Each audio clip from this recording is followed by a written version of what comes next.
Oh, everybody, welcome to the Monkey House. This is going to be absolutely awesome.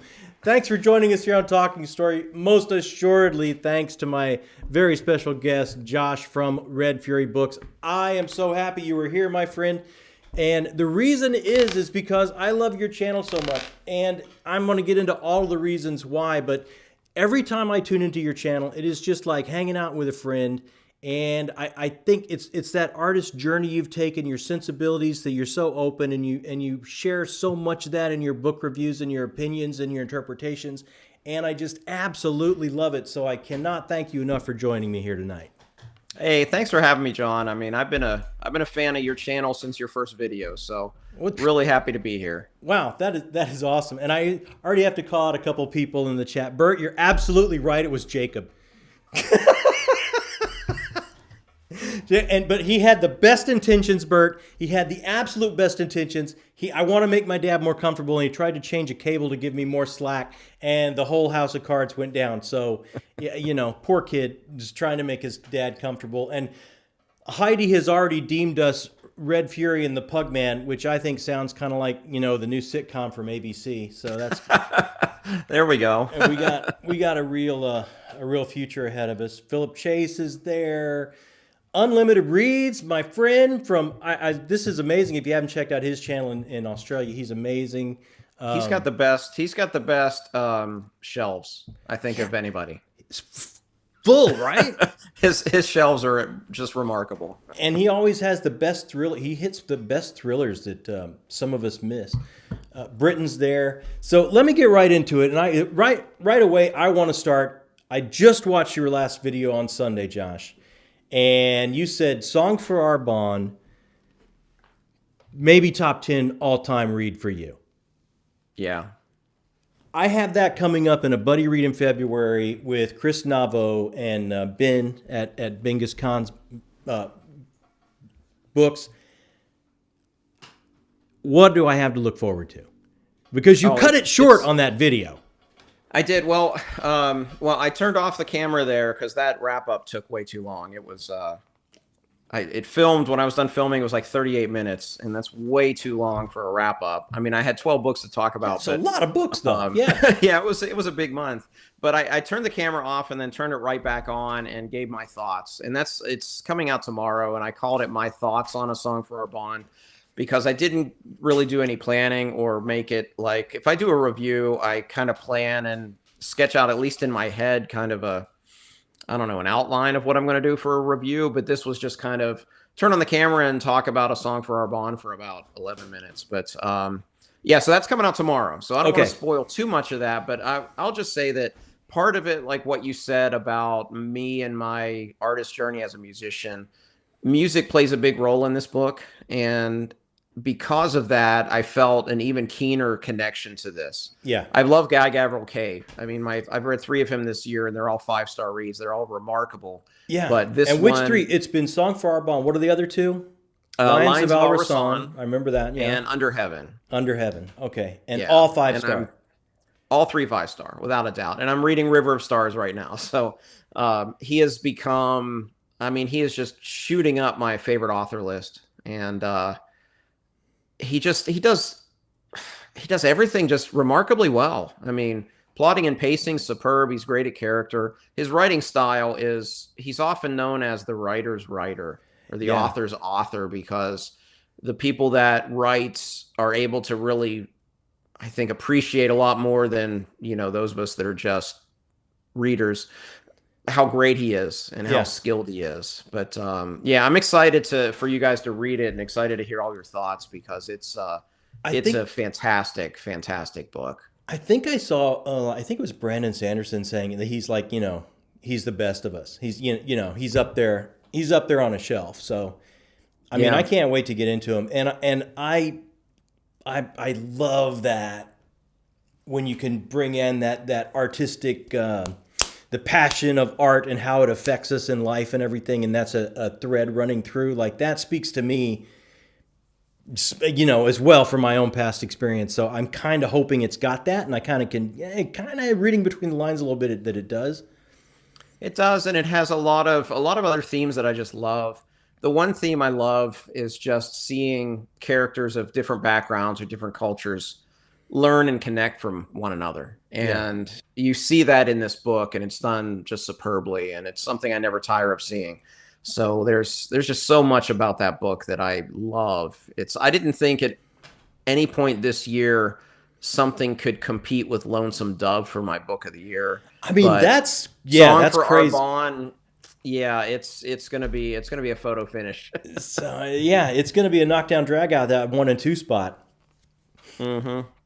When do you do Absolutely. your book? When do you do your list of the year? Do you wait until after January 1st? Because I'm going to have to wait for January 1st. Like, I'm seeing Mike and a lot of people are putting them out like next week or week after, and it's like, I got Words of Radiance the last 2 weeks of December, and from what I hear, I can't do my list until I read it. Yeah.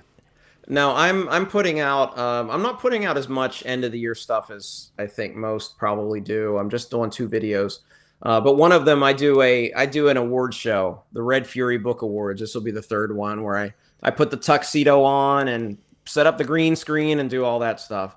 I'm waiting. Last year I posted it at the end of December, but there was a last minute entry to my book of the year that I read at the beginning of the month. So I didn't want that to happen. So I'm going to probably post that like the 1st or 2nd week of January, just because, I mean, who knows? There might be something that might be my book of the year, and I don't want to, just for the sake of getting my video out at a certain time, for me to lose the opportunity to talk about a great book. So yeah, that's how I feel. And I've waited for the last 2 weeks of the year to do Words of Radiance. So, I mean, I got to wait. I'm going to have to wait. So yeah, we'll see what happens. I want to delve in a little bit because I was so drawn to your channel because it seems like we have a lot of parallels and a lot of similarities. And that artist journey you took, and I don't know, and I know you're a conductor, and I know you're a teacher. I don't know, as a musician, what instrument do you play? I don't know. Well, I was a trumpet major in college. Okay. My first instrument was piano. I started that when I was like 4, I think. I don't remember. I see pictures of me that age playing piano.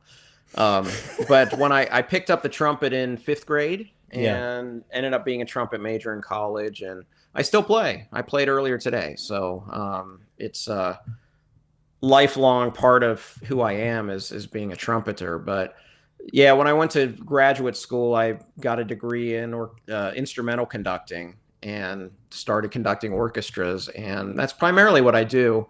I only play like 2 or 3 gigs on trumpet a year, but I still play. But you still at this do. point, yeah, just kind of for me more than anything. It's like I'm not getting ready for a gig. It's just kind of who I am and what I do. So when you play just for you, what do you play? You like to play jazz? You like to play classical? What? It's interesting. It's so counterintuitive, but I love practicing at my age fundamentals.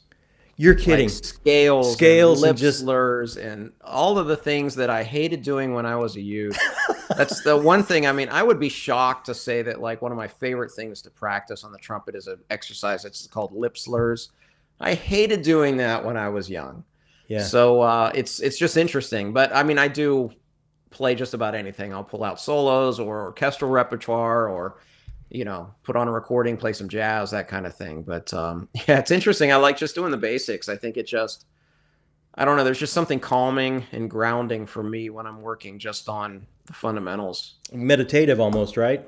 It really is. Yeah. That's a good description. Yeah. Yeah.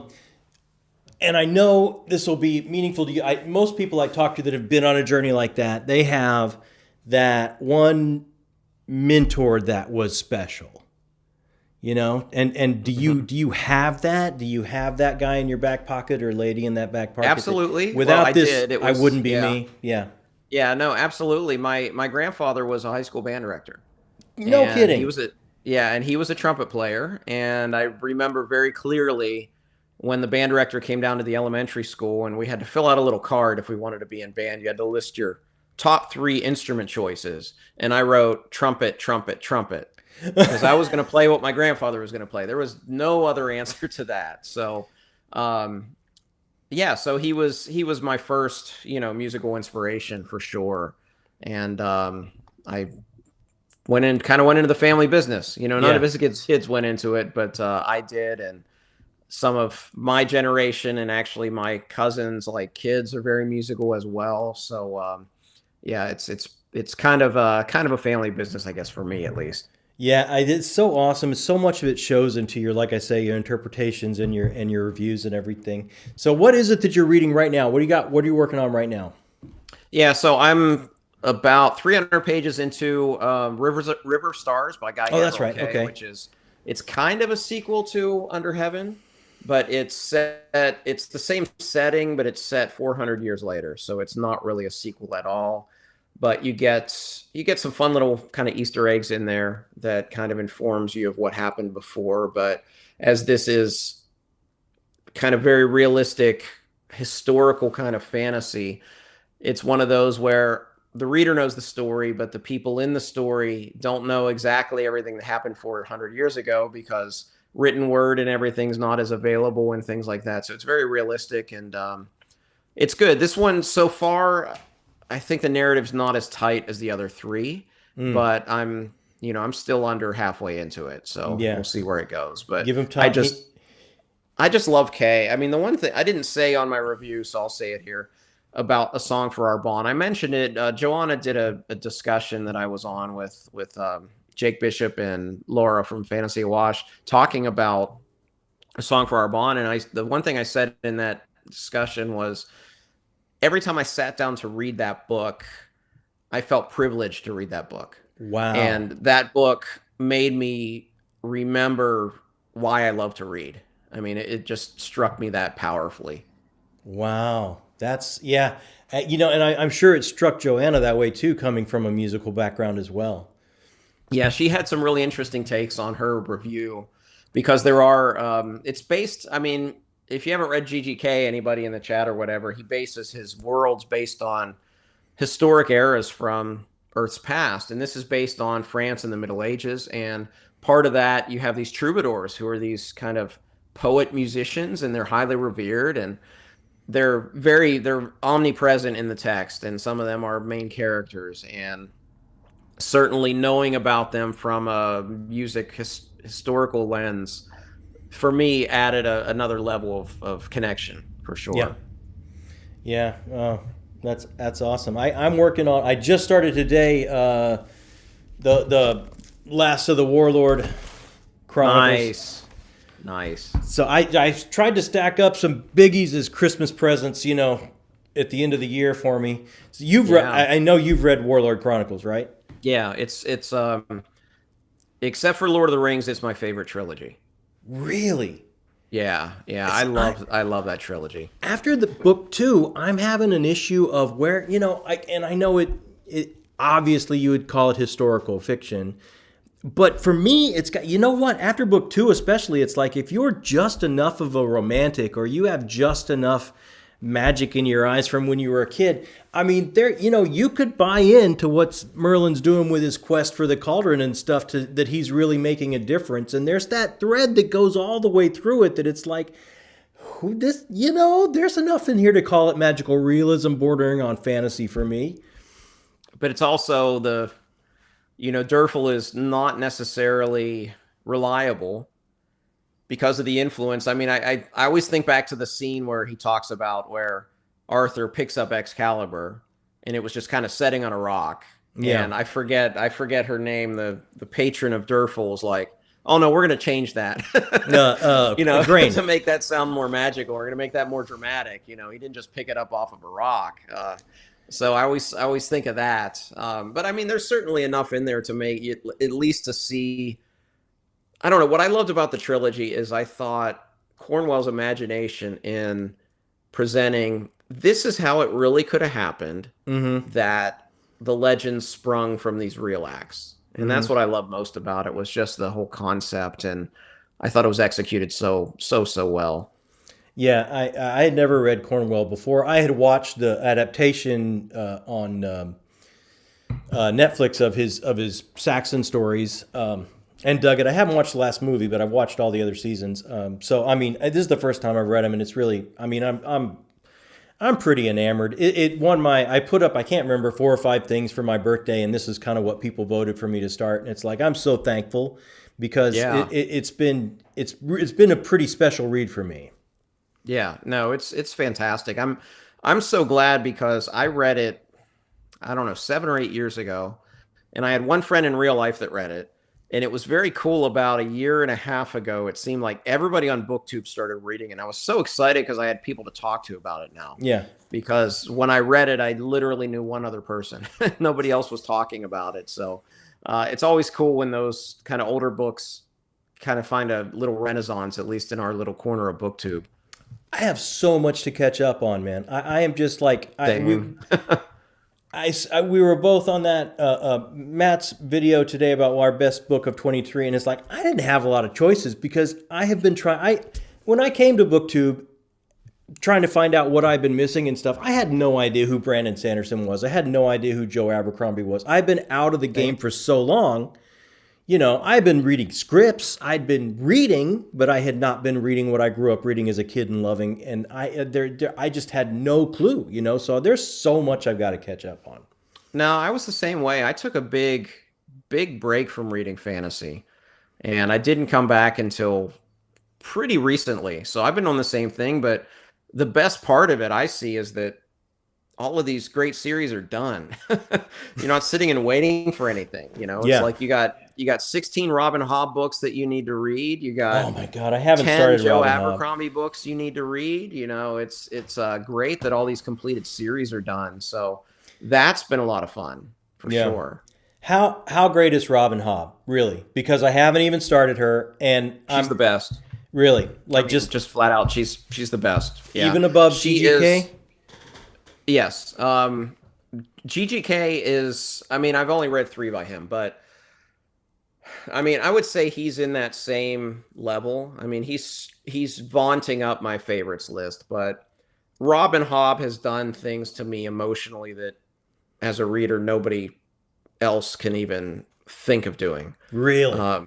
Yeah, she's the first. I've been a Stephen King fan my whole life. He's been my favorite author since I was like 14 years old. Same. And she's the first author that came around where I asked myself the question if King was still number one. Wow, really? Okay. I concluded that he is, but I also concluded that The Realm of the Elderlings is my number one series over The Lord of the Rings. So it's just the journey of that series is just it's so remarkable. It's special. Yeah. I think it's even hitting Mike in the feels here at the end, and he was kind of lukewarm on some of the other sections before that. I've already committed. It's like, until I catch up on the Cosmere, I'm not doing another one of these huge, massive. I just can't have too many. For me, trilogies are the perfect. Like, we got a buddy read coming up starting next month. Yep. And it's it's a good one. It's a trilogy. And Bert just joined it, I think, today. He said he wants to join. Yo, they're doorstops. It's 1,000 pages each, so it's not a tall task. It's like 3,000 pages of a trilogy. But, but I mean, you know, he's the greatest. He's on the greatest TV station or show of all time. So yeah, right. I think we have to read his work. But it's like me, Matt at Go Read Books. I have it written down here. Ben at Bingus Khan, Usman at Bards and Books, and you and me. So, and Bert that just joined today. So we got 6 of us in there. Awesome. I mean, I'm really looking forward to that. I have not. Yeah, Heidi wants to know if I've read Memories Are on Thorn. The only Tad Williams I have read is the Otherland series, and I read it so many years ago. I probably don't remember it very well, but I remember it was really weird. Yeah, Heidi told me I need to read that too. I'm pretty sure Tad Williams is going to be an author I enjoy. Yeah. But he's kind of further down the queue right now. There's just a lot of. I got to go with like the series where I own all the books first. I'm trying to knock out that physical TBR before I start buying more, which is still Cody, the buddy read, and I didn't say the titles. I'm sorry. The buddy read is for the 5 Warrior Angels trilogy by Brian Lee Durfee. Another booktuber that cracks me up every time he puts up a video. And I hear amazing things. Everyone that's read it is like, that's one of my top. I mean, it's brutal and it takes no prisoners, but it's one of my top. Petrick Petrick raves about it. Matt from Matt's Fantasy Book Reviews raves. Madison Goodyear raves about it. Yeah. It seems like everybody that reads the series just loves it. So yeah, I'm definitely excited. That's going to be my first book of the year. Really? Oh, you're starting the month with it. I don't see. I have to wrap up Last War. I got one more book in Mike Shackle's trilogy. I'm going to wrap that up, and then I'm going to go to it right after that in the month. Yeah. Maybe with something small. I try and do one indie read a month, and I've got Meredith's Thrice, and that's pretty. That's kind of like a smaller palate cleanser. It's not 1,000 pages long. Yeah. So that's what I'm trying to schedule my months around that as well, because it's that's a chunker. And then February I have two chunkers, because we have The Blackest Heart, which is, I think, that's just under 1,000 pages. Yeah. And then I'm also reading Guy Jin with Alan, and that's over 1,000 pages. So it's like two books almost filling up the month there. Yeah. So everything else is going to be like, okay, what can I find under 200 pages to read this month? The last the last book in the Last War from Mike Shackle is, I think it's around 800 or 900. It's a doorstop too. So it's like my month is kind of probably just packed with those, maybe a couple smaller things in between too. Yeah. But how many indie books do you try and squeeze in on a monthly basis? Month? I don't. Or you just go by what you feel. I'd like to say I get one a month, but I know it's less than that. Yeah. One thing I had to do, I had to stop accepting review requests and things like that, because I have a physical TBR that's about probably 10 months of reading. Yeah. So I just had to kind of put a stop on that. But I do have quite a few on my Kindle that I'll be knocking out soon. I would say I probably read about maybe 8 or 10 this year, and read some good ones. I'm adding a new category to my Red Fury book awards.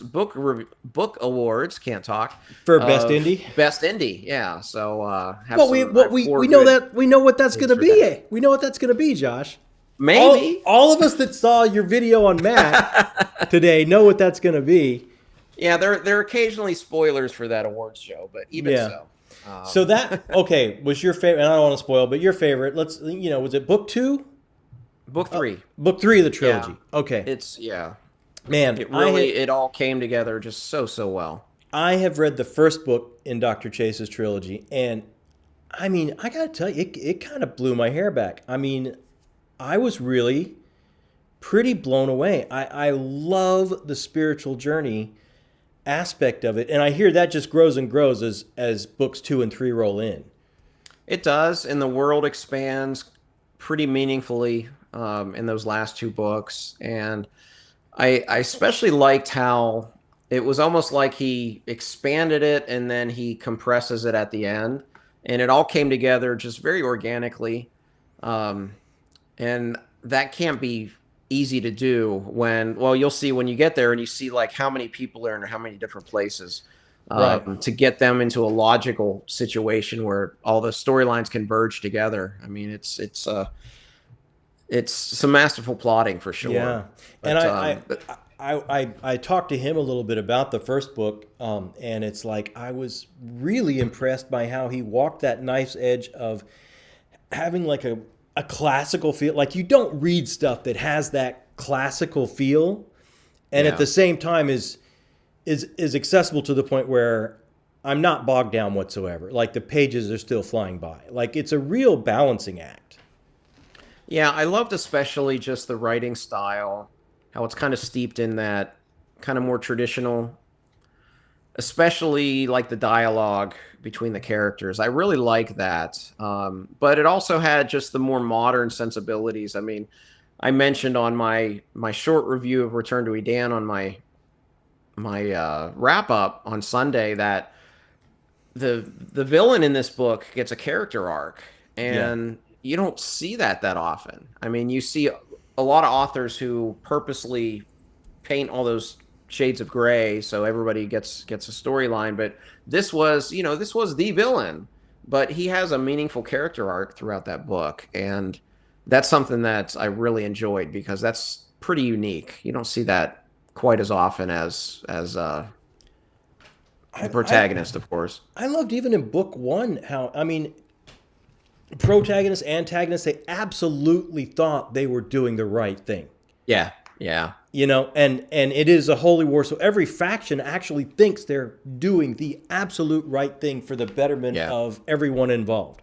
I mean, there's no mustache twirling. There's No. nobody just out for themselves. Everyone legitimately is trying to answer to their own conscience and do their best, which I found really fascinating. And the other aspect I found just fascinating, I talked to him for a long time about this, is how he utilizes story and the importance of story to us as a people to build this world and drive our narrative. I thought was just, of course, coming in from his academic background, you would expect nothing Well, it less. helps. I mean, obviously, as well read as he is, just so many influences he could draw upon.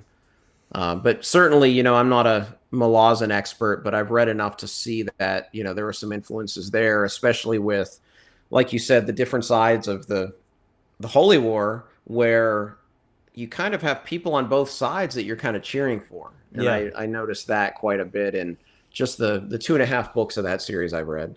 I'm not really looking at the chat much, so my apologies, but I did see someone asked about that earlier for me when I mentioned Hobb, but I have not finished the Malazan Book of the Fallen. I DNF'd the 3rd book, but I'm probably going to come back at some point. It's just, it's going to be a slow process. It's a really, really dense read. And for me, it's tough to do that with kind of a demanding job, at least intellectually. Sure. And I mean, for me, it's like once I wrap up, and this year, my goal is to be caught up by November when Stormlight 5 comes out. So I'm, ready. And then after that, I will either probably start Elderlings or Malazan. And I go back and forth, I just don't know which way I'm going to go. I just haven't decided yet. But I don't want to start either one of those until I've knocked this one. And I'm in the middle of Wheel of Time as well, So, okay.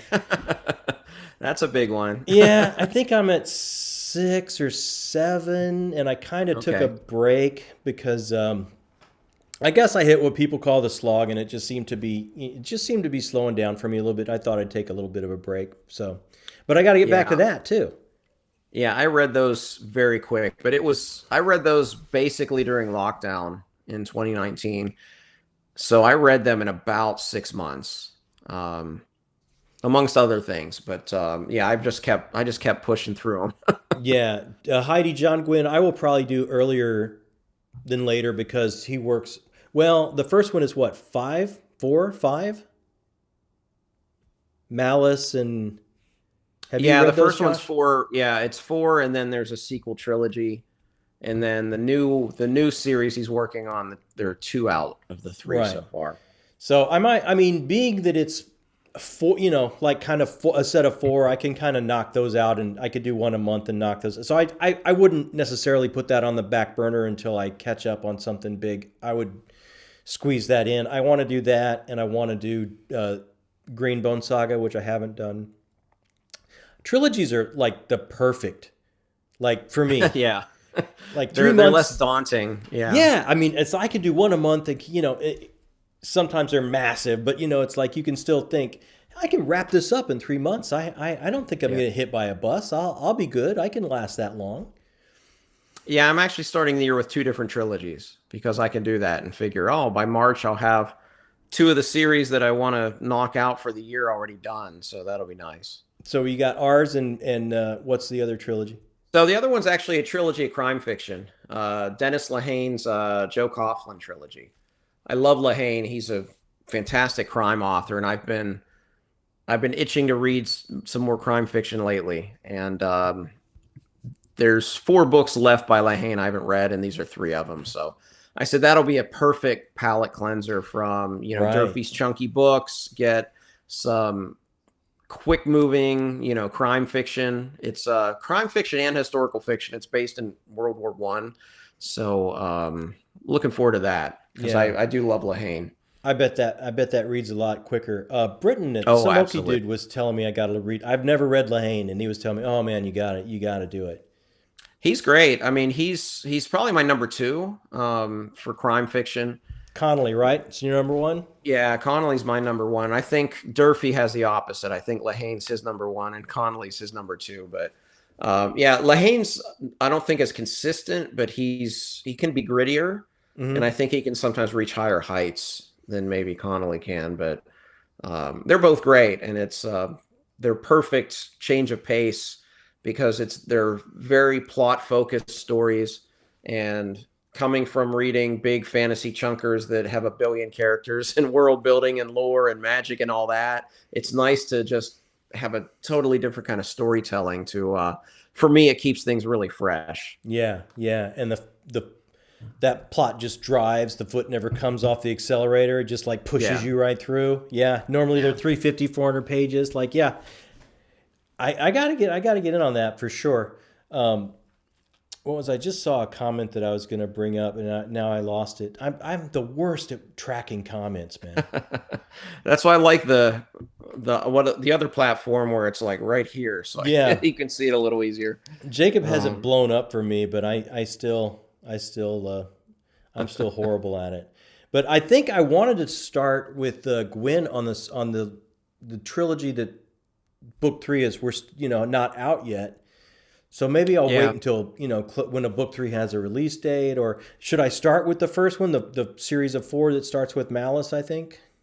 I don't know. I think I have not read those yet. Oh, you haven't read them either? Okay. I haven't. Yeah, don't tell Ed and Will because we've interacted a few times. I haven't gotten to those yet. But I mean, publication order is always good. Especially because I've heard this new trilogy is really good, and sometimes if you go backward in a author's works, they might not be quite as good. See, Heidi says start with Bloodsworn. I'm going to start squeezing the Belgariad in that Heidi sent me probably February. Have you done that one? So it's and I'll say I'm a Belgariad apologist. Eddings is so formulaic. Yeah. He even published his formula late in life. Oh, wow. It's like he takes a fellowship trope and he takes the young protagonist trope and the quest trope, and like he throws 12 tropes together, and that's his story. But I still love it. I don't have a problem with that. Like it was my favorite that wasn't Lord of the Rings for a long time. Yeah. And I know a lot of it's nostalgia because I read it when I was like 14 or 15, but I love the Belgariad. I'm like that with the Feist stuff. Like I read that, and it's like I still like we both did the second trilogy this year in a buddy read, and man, I found that crazy emotional. Like I gotta say I cried some man tears at the end of each of those books. That felt different. Belgariad will feel like classic fantasy. Yeah, it'll feel more Empire like... Trilogy is a cut above, really. But no, I'm a Eddings apologist. I love his work. His especially the first series. The second series, he kind of tried to tell the same story the second time, and it lost the magic. But I mean, that first Belgariad, I'm a fan. I ordered the fancy Grim Oak Press. Oh, wow. Okay. No, you must. I think the last 3 are supposed to show up in January. Oh, I can't, man. That's some of that's too rich for my blood. I got paperbacks. I'm good. Yeah, I drool at seeing the Robin Hobb Folio Society. Those would be like the dream. Oh man. But yeah, too rich for my blood, as they say. Yeah. Well, I'm going to start that in February, I think, because those look to be kind of thinner. Like I feel. Oh like yeah, those are easy reads. Yeah, I feel like I can blow through those. I mean, Dr. Chase is back in the chat. I wonder if he went away and he missed us gushing about his stuff. So what else am I not reading, Josh, that I absolutely should? Wow. Glance back at the shelf. Yeah. So what are you just focusing on fantasy right now, or are you reading other things? I know I do sci-fi, horror, historical fiction. I'm loving this. I'm kind of all over the place. I mean, I just feel like for so long, when I was building my theater company, I read a lot of scripts, hundreds a year. And then when you're deep in putting so many up, a year. There's very little leisure time. So Yeah. I'm so far behind. Like, you could throw anything out there, and I bet I haven't read it. Yeah, and I think especially too if you're reading for work, it's probably harder to read for pleasure when you're doing that too. Yeah. Gotta be. Yeah, there just wasn't enough hours in the day, man. If I had reading time, it had to be scripts, man. Long Price Quartet, have you got into that? Not yet, but I have a feeling that'll be one I'll really enjoy. Yeah, that and Tad Williams, but it's probably not going to be 2024 because, again, I'm trying to knock down the physical TBR, trying to read the books I own before I start loading down with a bunch of other things there. I'm going to write that down. Matthew Harvey? Yeah, I've seen Ed and Will rave about him for historical fiction. Yeah. Do you know what kind of period he does? I don't know. I'd have to check. I have a embarrassingly long TBR spreadsheet with 500 books I want to read. But yeah, Harvey's a name I've seen them talk about. Their channel, that's my favorite for historical fiction. Yeah, they're great. They're fantastic great recommendations. Prydain Chronicles. I reread those last year. Those are middle grade, and they're still delightful. That was actually my first fantasy thing I ever read in 6th grade. Was I don't the pronunciation. Someone corrected me on a video. It's either Prydain or Prydain. Oh, really? Okay. Because it's Welsh. It's based on Welsh myth, and it's quite good for a middle grade series. I would even say the 4th book is kind of existential. Wow. It's a pretty good read. It was the first fantasy read for me. I read those by Lloyd Alexander, and then my 6th grade year it was that, and then I read all of Narnia, and then I read Lord of the Rings. You know what? I love Narnia. I still to this, I liked it more as an adult than as a kid. As a kid, I think I was looking for something more kind of grown up. Yeah. But reading it as an adult, I read them this year actually, and knowing that what they were, and I just kind of embraced the whimsy, and I enjoyed it. It was a fun read. I have such a soft spot because I read those kind of so early in becoming a reader and becoming a fantasy fan. I think that, and my internal timeline gets really jacked up sometimes when I'm remembering things, but I think I read that before Lord of the Rings, but after The Hobbit. All right, so Philip said it's Prydain. Nah, I saw the R. I saw he's correcting you, and well, that's good. I mean, that's what I never mind being corrected by the good doctor incorrectly. Yeah, I'd rather get it correct. So Francois says Matthew Harvey is Saxons in the 6th century, so that sounds pretty cool. Yeah. And Belltube. But no, if you like historical fiction, I mean, Cornwell's got a lot out there too. I don't. You know what? I might hang off for a while after doing this because everything else he does has so many books in it. Like that's, I haven't touched the Sharp series. Yeah, they're huge. But he has Grail Quest, which is 3 or 4 books if you can include 1365, which is kind of loose. It has the same characters, but it's not part of the trilogy. He has an unfinished series that I was enjoying that was based in American Civil War. But he stopped that because he said they were too similar to the Sharp series, and he just wanted to continue the Sharp series. So yeah. Have you done the Sharp series or anything else? I haven't. For me, that'll be the last thing I do with him. I haven't read Saxon Tales yet. I've read a dozen by him, but I haven't gotten to Saxon Tales or Sharp. I think I want to knock out all the standalones first, and then Saxon Tales, and then Alan mentioned one time to me to read the first 3 Sharp books, and then you could kind of stop there because I think it's kind of a self-contained thing. And then I know a lot of times I've heard the same thing about the Saxon Tales, that some of the middle part of the series gets a little repetitive. So yeah, I mean, yeah. I think that happens to these massive you know, I think sometimes, I mean, I noticed in some, and I started with Elantris, and I noticed in some of the early stuff for me for Sanderson, it's like, okay, he's working out that story beat a couple times now until he got it just right. But I've seen that before, you know? Yeah.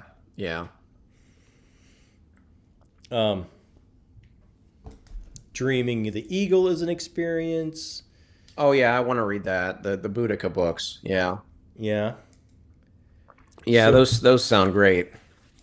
Now I haven't done Shogun, so I know you love Shogun as far as historical goes. Yeah, that's a top 10 book for me too. Yeah.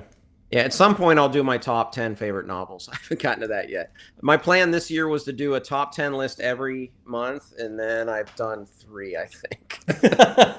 So Oh, it's best just laid those videos take more time because I don't script much on my channel. Most of it's just turn the camera on and talk.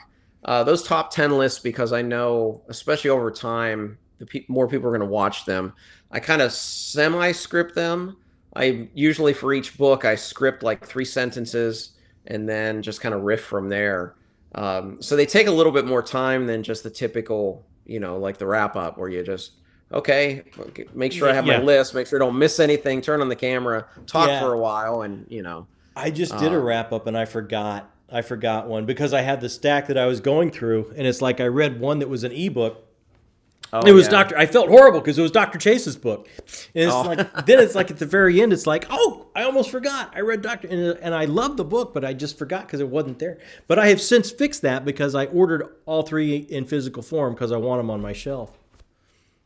Yeah, they're good. And it's self-pub does a better job than traditional publishers with getting the spines to match. Yeah. Like I'm sure you saw the horror story of the Ken Liu books. Yeah. Where the 4th book didn't match at all. And that just happened with Tad Williams' series as well. I think it's a new publisher or a new art director or something. They just mid-series, we're going to change the way it looks. And it drives us book collectors crazy. I mean, and I know, I think this is a different publisher as well, but it's like I read that first, I get the Cinderlast Spires or whatever that is by Jim Butcher, and the second book finally comes out, and they look nothing alike. Absolutely nothing alike. They're going to be, it drives me insane. But I think he did go to a different publisher or something, so. Yeah. It's tough, though. When you're a collector, you want them to be, you want the series to look right.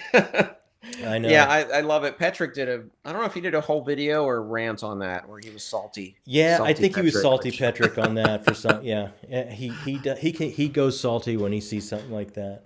Yeah, as he should. Yeah, the Sanderson. I'm not the only one. It drives people crazy. Like, I mean, it's an entirely different art aesthetic from one cover to the next. It's like, who thought that was a good idea? It does, and it drives me crazy. Hold on. Yeah.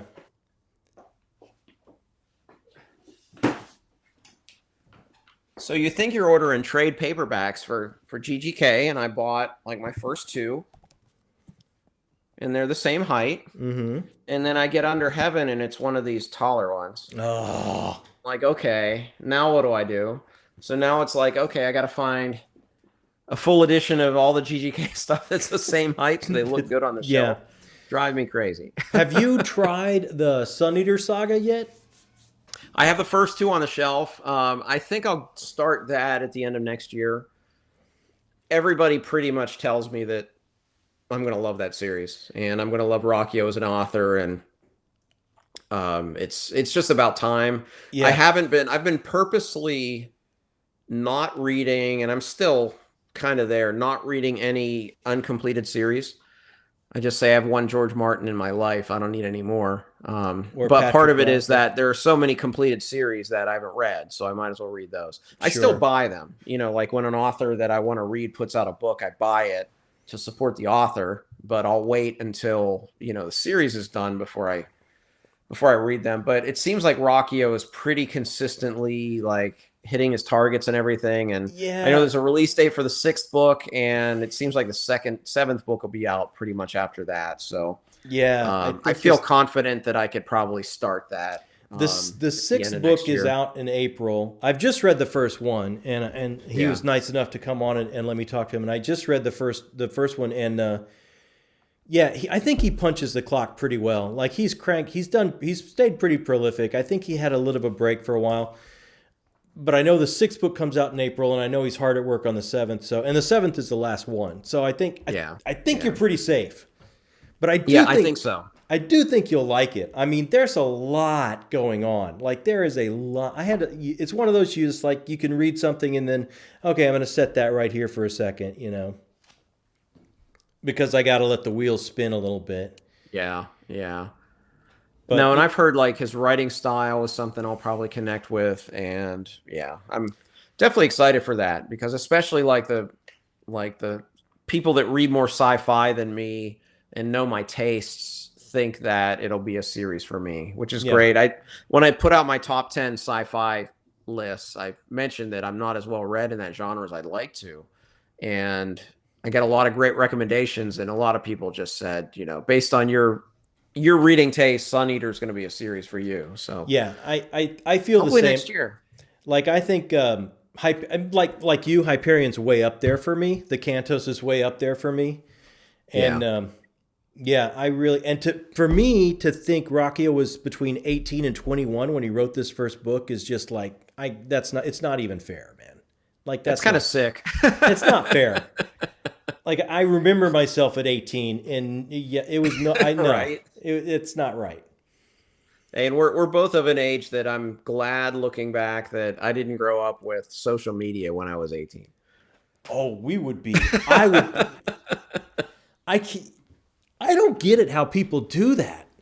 Like your life is saved. It's just out there, right? Yeah. Oh my God. No way. I would be in so much trouble. Yeah, Dr. Chase is going to love Sun Eater. Absolutely love Sun Eater. There's so much of it that's a spiritual journey as well. I mean, the main character Hadrian, his journey to a large extent mirrors Siddhartha's journey to enlightenment to become the Buddha. And it's like there's so much going on in that book, and there are things he writes about art and artifice and the importance of it. And seriously, there are times I had to put the book down and go, or just like thump my wife and go, I got to read this to you, and she'll like, yeah, mark that page. That's, and like the kid was how old when he wrote that? It's crazy. That's great. I marvel at the authors that just have those ways with words.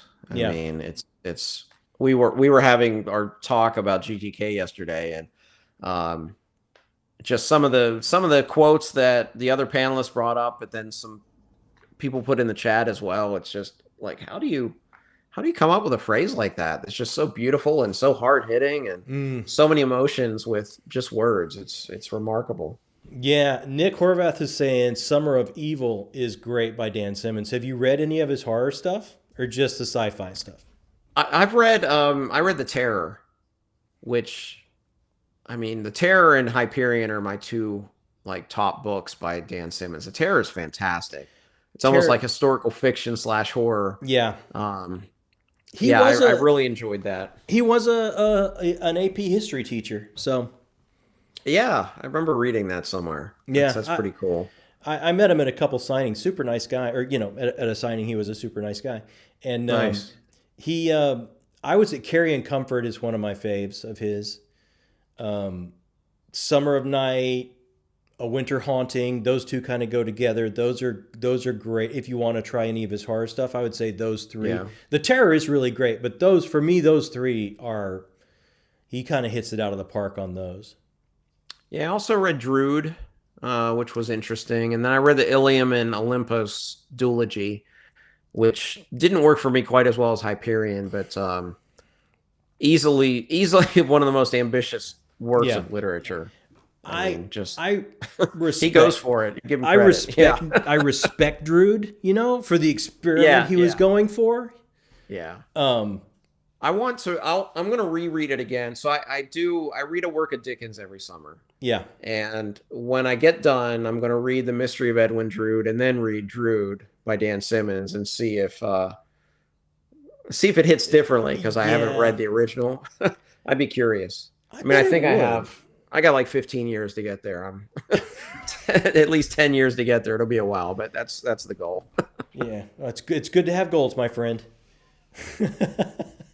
Absolutely. I probably have more on the shelves now than I mean, honestly, I probably have more on the shelves than I have years left on, and it's like I keep buying books. I just absolutely, I can't stop. Yeah, I've really made a conscious effort to slow down. And I think I've done pretty well. Yeah. But yeah, even so, it's just there's just so many books on the shelf. I mean, that's why I had to unfortunately, turn down review requests and things like that. I'm like I'm full of books. You see my wall on my videos, and then you see one right here. It's Yeah. actually you see some shelves missing. I had a mishap. I'm currently rebuilding those, but I have two others in other parts of the house. So it's like I'm kind of running out of space here. I don't know the joy it brings me to buy a book. I don't know if I can ever stop, even if I don't really Yeah. like.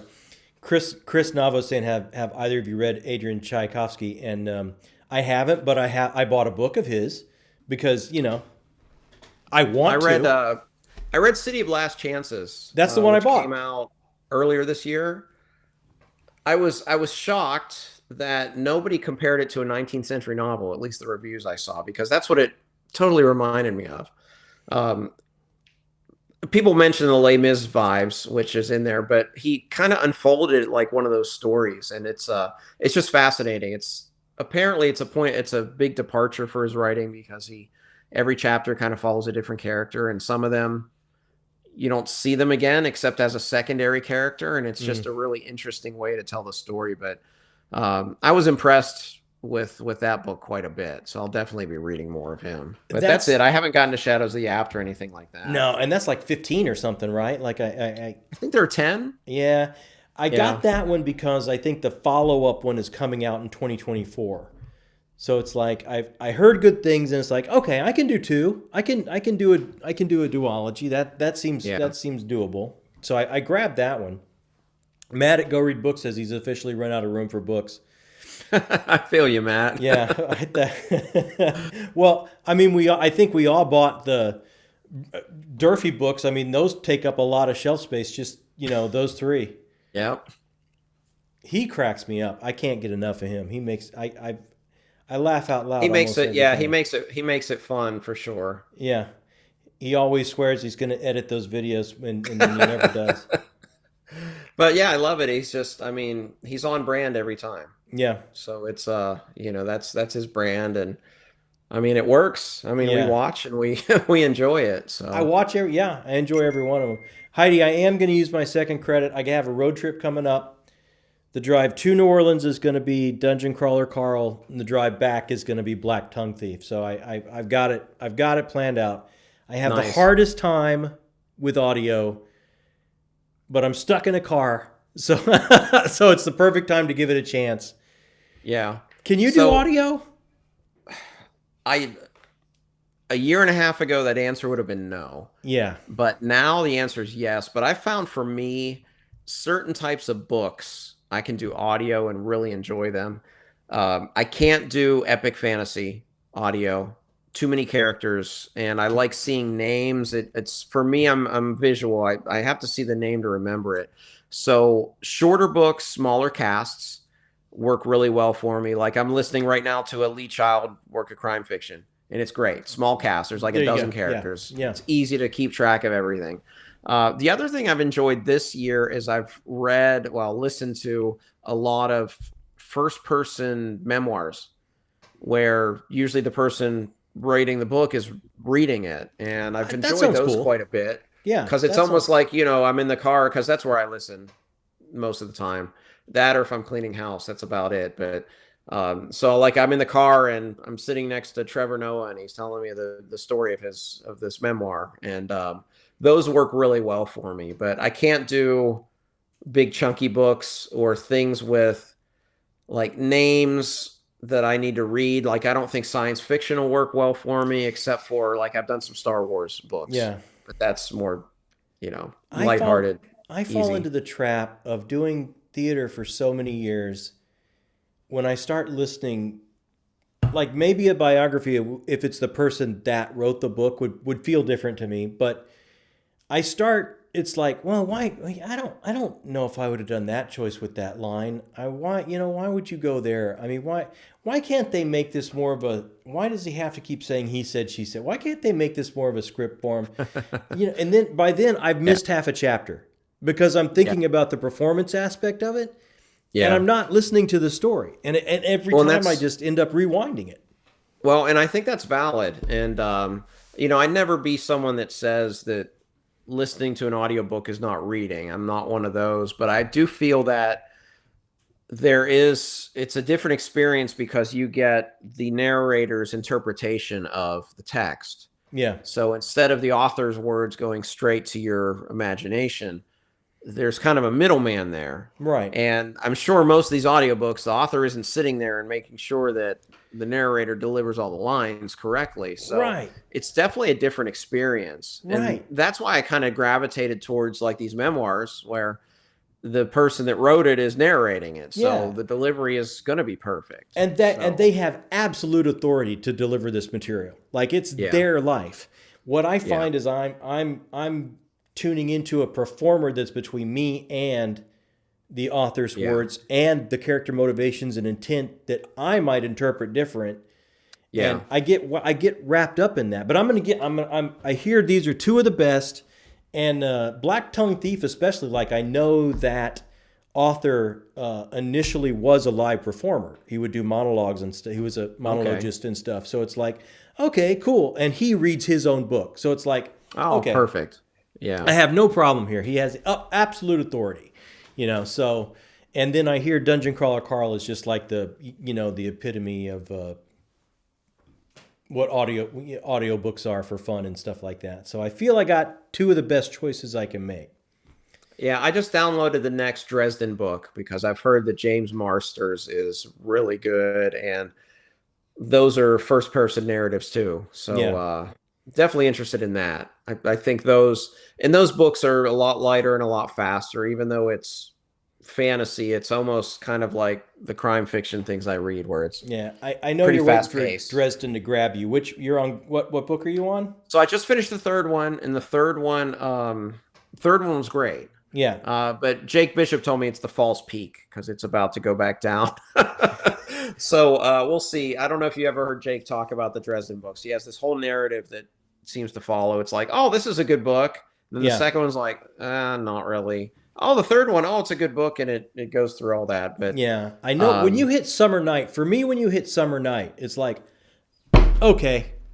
I think that's the fourth one. Yeah, I think that's the fourth one. So I did enjoy Grave Peril. Grave Peril is better. It's a step in the right direction. Yeah, I've wanted to like this series because it seems like a perfect marriage of things I like. I mean, I love fantasy and I love crime fiction, so it seems like should be a great series for me. But I called the first book a great mystery for people that don't read mysteries because I think I was on page 10 and I knew exactly how it was going to unfold. It's pretty transparent. It was so formulaic, and but the third one, it was very good. He had me guessing the whole time. I enjoy the world building, and we'll see where it goes. Those are good to just kind of sprinkle in here and there. Yeah, they are kind of a palate cleanser. Okay, I told Heidi I would look for this question. Heidi, I see the question. I will. My favorite theater production that I've been involved with, I mean, that's really hard. I did Hamlet as a young man. That kind of sticks out for me. I did... As an older man, I did Uncle Vanya, and that kind of sticks out for me. I did a show called Sea Marks that's just a two-hander, and it was just me and my wife that did it together, so that one kind of sticks out for me. Like one of my favorite playwrights is Martin McDonough, and I've done some of his Cripple of Inishmaan and some of his that really high watermark. There's a play called Sideman that I did that is a real high watermark for me. Guys, probably tons more, but I just, those are the ones that come to mind off the top of my head. So there you go, Heidi. That just brought everything to a screeching halt, and I apologize for that. But I told her I would look for the question if she asked it, so, I wanted to get that out there. Well, I think we started a little late, so we can go a little bit longer, Josh, if you're game. I'm game. Yeah, absolutely. Okay, so what's your number one coming up 2024? I've got to get to this. Don't really have one. Really?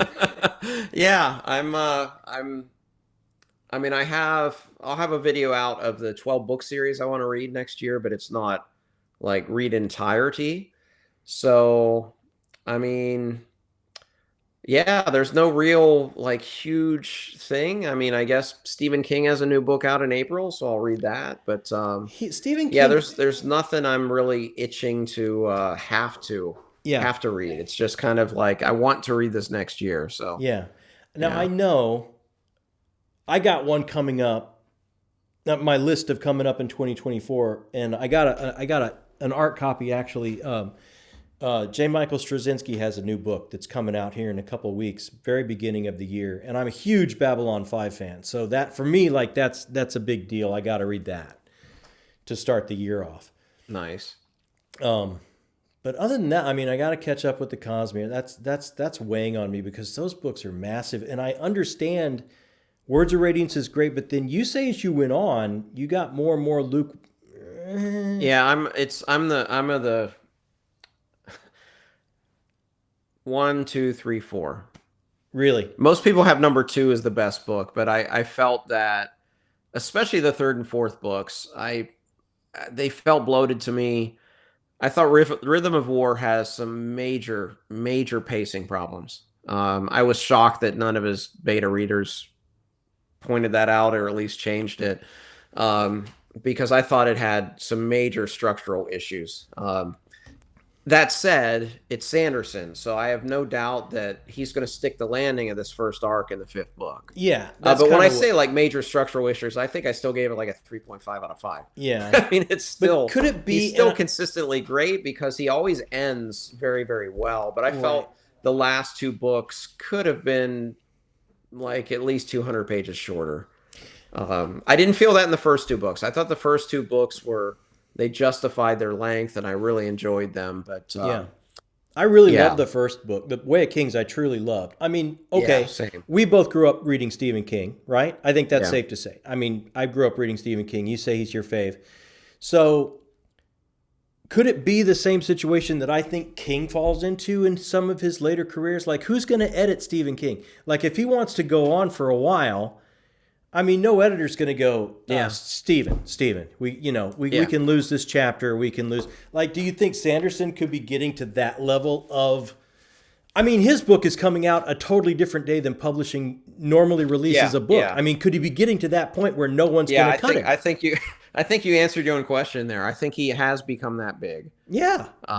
That he can dictate a lot of terms. And I think part of it also is not just his clout as an author, but as a businessman with the whole Dragonsteel thing. You know, he's turned into this major entrepreneur that obviously with like the success of his Kickstarter that, you know, people are noticing what he's doing. So I do think he has that power. The guy's a cottage industry, right? Like, to me, like he's a brand. Yeah. Like, I read his stuff and it's like, okay, and I'm not saying he doesn't want to be thought of along the lines of a great fantasist like Tolkien or any of these others, but this guy wants to be Stan Lee, man. He's building something vaster than just a series of books, I feel, you know? Yeah, I agree. And I think he'll achieve it because I think he's got a whole company he runs and all the employees. And I don't know if you saw the video that he talked about. They're building this castle or something. I saw that. So that, I mean, it's, he's Sanderson's going to rule the world, but he's Walt Disney. He's becoming Walt Disney.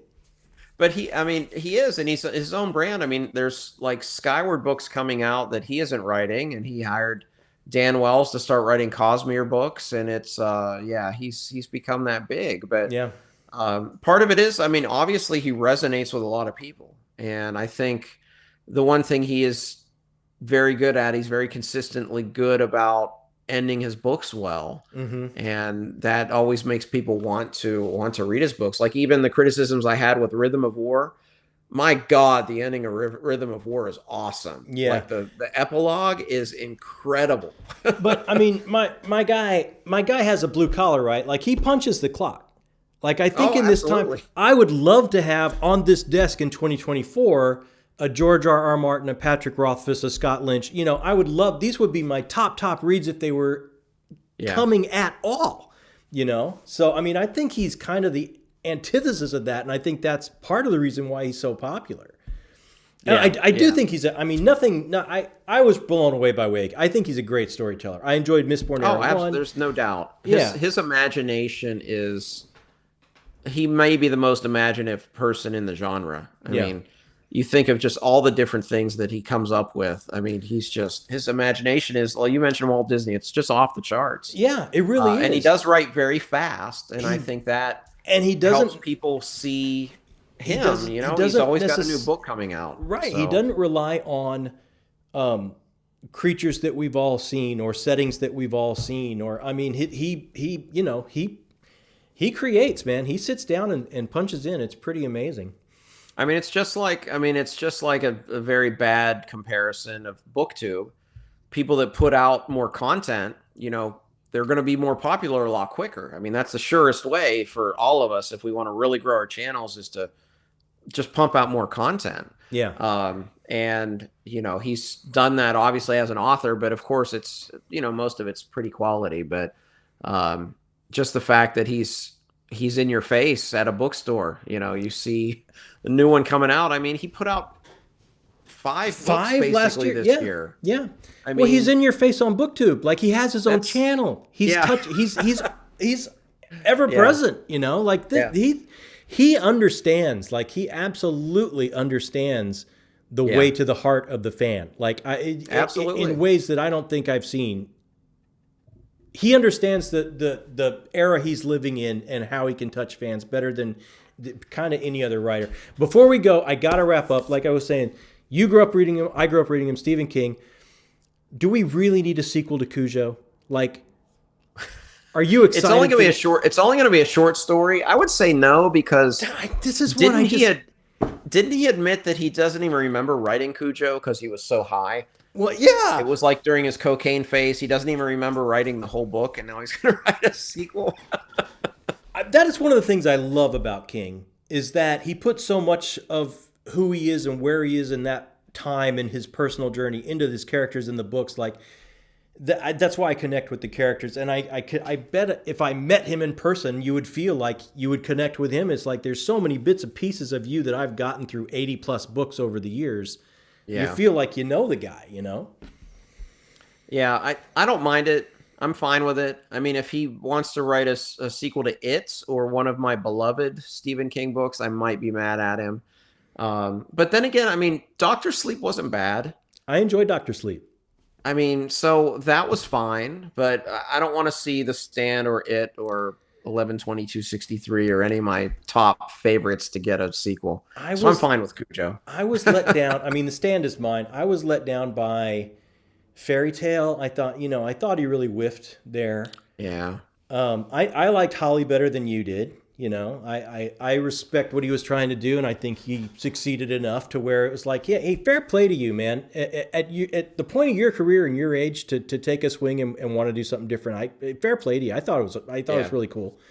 But yeah, I don't know, man. I can't get excited about Cujo. I'm hoping there's some other stuff. Some of his short stuff is some of the best hard hitting. Like if anyone in the world had not read King and said, and I wanted to show this is King, this is what he does, I would hand him different seasons because I think that is the most perfect taste tester smorgasbord of what he can do in little short punches.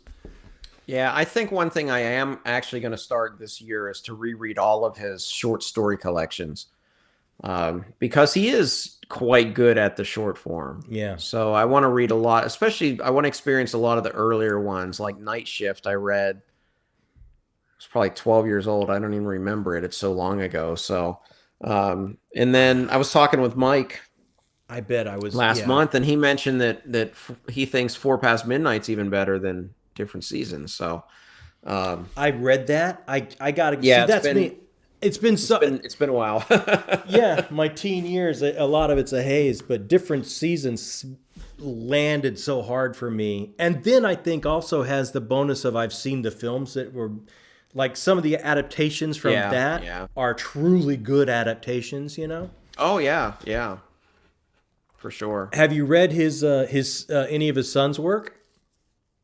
Yeah, I read a few. I read Horns, and I read Heart-Shaped Box and Nosferatu. Yeah. Those were the three. He has a collection. His very first collection is called 20th Century Ghosts, and I think kind of like his dad, some of his shorter stuff is where he really excels. Like that is a great collection.